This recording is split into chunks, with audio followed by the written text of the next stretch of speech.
Well, we're negative, right? So we've been telling clients to investors to short it.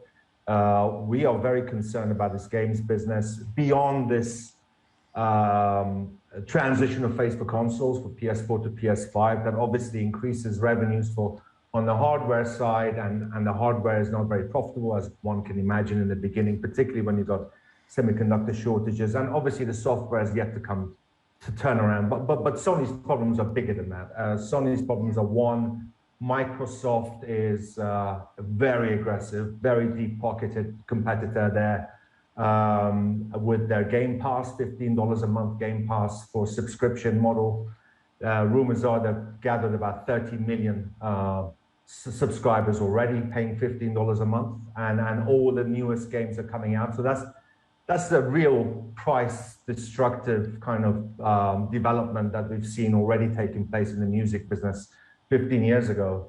So that's one thing. The second thing, which we think is going to hurt Sony, and it's an industry issue, is that we think royalty fees that platform holders like Sony and Apple are charging game developers that are currently around 30% will fall down to 15%. And given that over 60% of revenues of games that are produced from software by Sony is royalty fees, they're going to have a tough time. They're going to really have a tough time.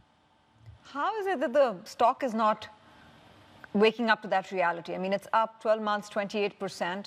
And to your mind, I know you don't have a price target, you're just saying short Sony, but what would be fair value then, factoring in those risks? Well, I mean, factoring in those risks, I think there's a substantial downside. I think could potentially fall below 10 if the investors suddenly believe that PlayStation 5 era will not be anywhere as profitable as PlayStation 4 beyond these growing pains that we're seeing from the transition in consoles, which is normal. So there's nothing really negative about that. But if they believe that the PlayStation profitability will decline, as it did for PS3, by the way, then I think one of the main growth engines of Sony is going to be taken away from the analyst equations. Right now, as you can see, it's being very strongly supported by electronics, they've done really well, particularly for cameras, mirrorless cameras, where Sony has been kind of leading the way, and Canon and Nikon have kind of been catching up. But the margins are going very nicely there on the electronic side. On the music side as well, with the streaming are growing at 40% plus. I would give the streaming business much higher valuation. I don't really, rate the electronics business, which tends to be very volatile, and margins there are constantly under pressure. So I don't really see that as being a rescue from a valuation point of view.